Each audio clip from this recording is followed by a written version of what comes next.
സർവശക്തനായ ദൈവത്തിൻ്റെ അതിപരിശുദ്ധ നാമം മഹത്വപ്പെടുമാറാകട്ടെ. നിങ്ങൾ ശ്രവിക്കുന്നത് ജീസസ് വോയിസ് മെസ്സേജ്. എല്ലാ ശ്രോതാക്കൾക്കും കർത്താവായ യേശുക്രിസ്തു നാമത്തിൽ സ്വാഗതം. അല്പസമയ ധ്യാനത്തിന് ഒരു ചെറിയ വേദഭാഗം വായിക്കുന്നു. ന്യായാധിപന്മാരുടെ പുസ്തകം 12-ാം അധ്യായം 11-12 തിരുവചനങ്ങൾ. അവൻ്റെ ശേഷം അഥവാ ഇബ്സാൻ എന്ന ന്യായാധിപന് ശേഷം ഏലോൻ ഇസ്രായേലിന് ന്യായാധിപനായി 10 സംവത്സരം ഇസ്രായേലിൽ ന്യായപാലനം ചെയ്തു. പിന്നെ സെബൂലൂന്യനായ ഏലോൻ മരിച്ചു. അവനെ സെബൂലൂൻ നാട്ടിൽ അയ്യാലോനിൽ അടക്കം ചെയ്തു. കർത്താവിൽ പ്രിയരെ, നാം വായിച്ചു കേട്ട ന്യായാധിപന്മാരുടെ പുസ്തകം 12-ാം അധ്യായം 11-12 തിരുവചനങ്ങളിൽ അഥവാ 2 തിരുവചനങ്ങളിൽ മാത്രം ചുരുക്കി എഴുതിയ ഒരു മനുഷ്യൻ്റെ ജീവചരിത്രമാണ് നാം വായിച്ചു കേട്ടത്. ഈ മനുഷ്യനെക്കുറിച്ച് ദൈവത്തിൻ്റെ പരിശുദ്ധാത്മാവിന് കൂടുതലായിട്ടൊന്നും പറയാനില്ല. അദ്ദേഹത്തെക്കുറിച്ചുള്ള ജീവിതം, അദ്ദേഹത്തിൻ്റെ ജീവചരിത്രം, 10 വർഷത്തെ ഭരണകാലം ഒന്നും പറയാനില്ല. ദൈവത്തിനും അന്ന് ജീവിച്ചിരുന്ന ചരിത്രകാരന്മാർക്കും ഒരു നന്മയും അടയാളപ്പെടുത്താൻ കഴിയാത്ത ഒരു ഭരണമാണ്. 10 വർഷം ന്യായപാലനം ചെയ്തപ്പോൾ ഏലോന് ഇസ്രായേൽ ജനത്തിനു വേണ്ടി സംഭാവന ചെയ്യാൻ കഴിഞ്ഞത് അതെ ശൂന്യത മാത്രം. ഇവിടെ നാം വായിച്ചു കേട്ട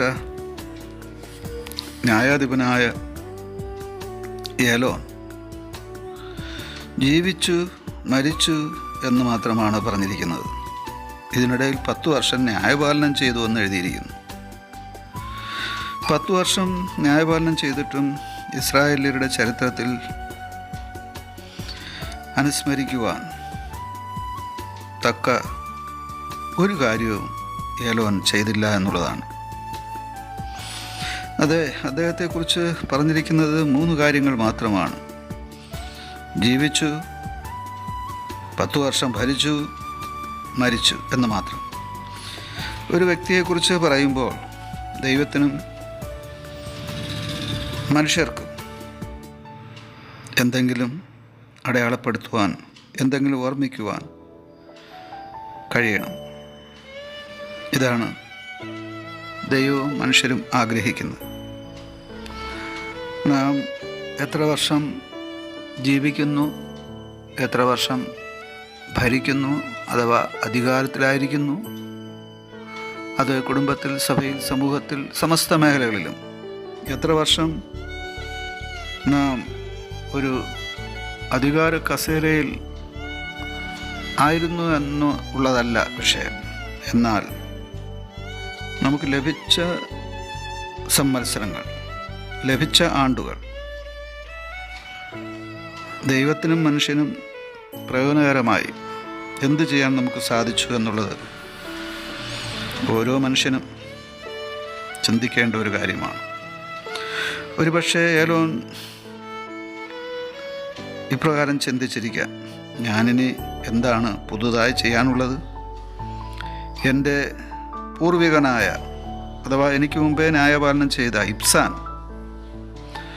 അവൻ എന്ത് ചെയ്തുവോ അതിൻ്റെ തുടർച്ചയായി ഞാനങ്ങ് മുന്നോട്ട് പോയാൽ മതി എന്ന് ചിന്തിച്ചിരിക്കാം. എന്നാൽ ഇന്നലകൾക്ക് ഉപരിയായി ഇന്ന്, അതുപോലെ നാളത്തേക്ക് എന്തെങ്കിലും ഒരു മാറ്റം കൊണ്ടുവരുവാൻ ഏലോൻ തയ്യാറായില്ല എന്നുള്ളതാണ്. അതുകൊണ്ട് തന്നെ ദൈവത്തിനും മനുഷ്യർക്കും ഏലോനെക്കുറിച്ച് ഒന്നും പറയാനില്ല. ആമുഖത്തിൽ പറഞ്ഞതുപോലെ, നാം വായിച്ചു കേട്ട തിരുവചനത്തിലും എഴുതിയിരിക്കുന്നത് പോലെ, അവൻ്റെ ശേഷം അഥവാ ഇബ്സാന് ശേഷം സെബൂലൂന്യനായ ഏലോൻ ന്യായാധിപനായി 10 സംവത്സരം ഇസ്രായേലിൽ ഭരിച്ചു. പിന്നെ അവൻ മരിച്ചു. അത്രമാത്രമാണ് അവനെക്കുറിച്ച് പറയാനുള്ളത്. പ്രിയ ദൈവമക്കളെ, എന്തെങ്കിലും സമൂഹത്തിന് സംഭാവന ചെയ്യുവാൻ, ഒരു തുടക്കം ഇടുവാൻ ഏലോന് കഴിഞ്ഞില്ല.